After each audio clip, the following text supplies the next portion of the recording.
Krishna cooking show હું તમારું સ્વાગત કરું છું। આજે આપણે સરસ મજાની પાલકની પૂરી બનાવીશું। એકદમ ક્રિસ્પી પણ બનાવીશું અને સોફ્ટ પણ બનાવીશું। તો તમે જોઈ શકો છો આ રીતની ક્રિસ્પી આપણે પૂરી બનાવવાની છે। તો અહીંયા મેં પહેલેથી પાલકને ધોઈને સૂકવી દીધી હતી। મારી પાસે આટલી જ છે એટલે મેં આ થોડીક જ આપણે બનાવવાની છે। તો પાલકને આપણે મિક્સરના બાઉલમાં નાખી દઈશું અને 2 લસણની કળી અને થોડો આદુનો ટુકડો અને થોડું પાણી નાખીને તેને પેસ્ટ બનાવી લઈશું। તો અહીંયા પેસ્ટ બની ગઈ છે। તો આ બાજુ એક બાઉલમાં આપણે 1/4 કપ જેટલો ઘઉંનો લોટ લઈશું। પાલક થોડી છે એટલે એ પ્રમાણે મેં લોટ લીધો છે। પછી તેમાં ટેસ્ટ પ્રમાણે મીઠું, 1/4 જેટલી હળદર, 1/4 જેટલું લાલ મરચું। તમારે તીખી ભાવતી હોય તો તમે થોડી તીખી પણ કરી શકો છો। મેં અહીંયા મીડિયમ કરી છે। ચપટી ધાણા પાવડર, ચપટી હિંગ નાખીશું, અડધી ચમચી જેટલા સફેદ તલ અને 1/4 જેટલું શેકેલા જીરા પાવડર। પછી 3 ચમચી જેટલું તેલ લઈશું। પહેલાં આપણે જરૂર પડશે તો બીજું તેલ લઈશું। અહીંયા લોટને બરાબર પહેલાં મસળી લેવાનો છે। મુઠ્ઠી બંધાય તેવું મોણ હોવું જોઈએ તો તમારી પૂરી ક્રિસ્પી થશે। તો અહીંયા થોડું મોણ ઓછું લાગી રહ્યું છે તો આપણે 1 ચમચી બીજું તેલ નાખીશું અને તેને મસળી લઈશું બરાબર। જો તમને મારો આ વિડીયો ગમે તો લાઇક, શેર અને સબસ્ક્રાઈબ કરજો, બેલ આઇકન દબાવજો અને કમેન્ટ કરજો। તો તમે અહીંયા જોઈ શકો છો સરસ મજાનું મુઠ્ઠી વળે છે મોણનું, એટલે આપણું કમ્પ્લીટ છે।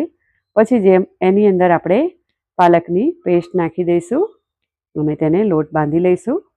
જો જરૂર પડશે તો આપણે પાણીનો ઉપયોગ કરીશું। તો મારી પાસે અહીંયા થોડીક હતી, તમારી પાસે હોય તો બીજી પાલક પણ તમે નાખી શકો છો જેથી ગ્રીન વધારે દેખાશે। તો અહીંયા લગભગ 4 થી 5 ચમચી જેટલું પાણી નાખીને મેં લોટ બાંધી લીધો છે। લોટને બહુ કાઠો પણ નહીં, બહુ ઢીલો પણ નહીં, આ રીતનો લોટ બાંધવાનો છે। તમે જોઈ શકો। પછી થોડું તેલ નાખીને તેને સેટ કરી લેવાનો। આ રીતે લોટ હોવું જોઈએ।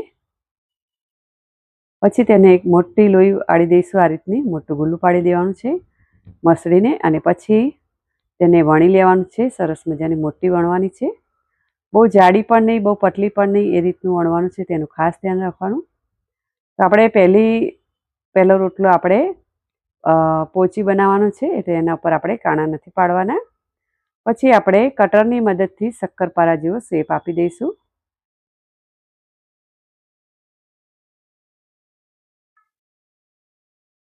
અહીંયા સરસ મજાના કપાઈ ગયા છે। હવે આજુબાજુની જે કિનારીઓ છે તેને આપણે સાઈડ પર કાઢી લઈશું।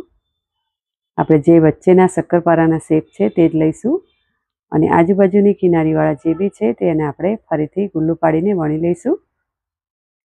તમારે ગોળમાં વણ્યું હોય તો ગોળમાં પણ વણી શકો છો। મારા હસબન્ડને શક્કરપારા ખાવા હતા એટલે મેં શક્કરપારાનો શેપ આપ્યો છે તેને। પછી પહેલેથી તેલ ગરમ કરવા મૂકી દીધું હતું અને પછી આપણે તેલમાં નાખી દેવાની છે। ગોલ્ડન બ્રાઉન થાય ત્યાં સુધી તેને તળાવવા દેવાનું છે।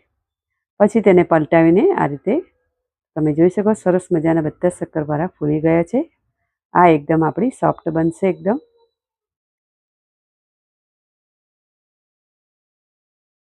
તો આપણે તેને પ્લેટમાં કાઢી લઈશું।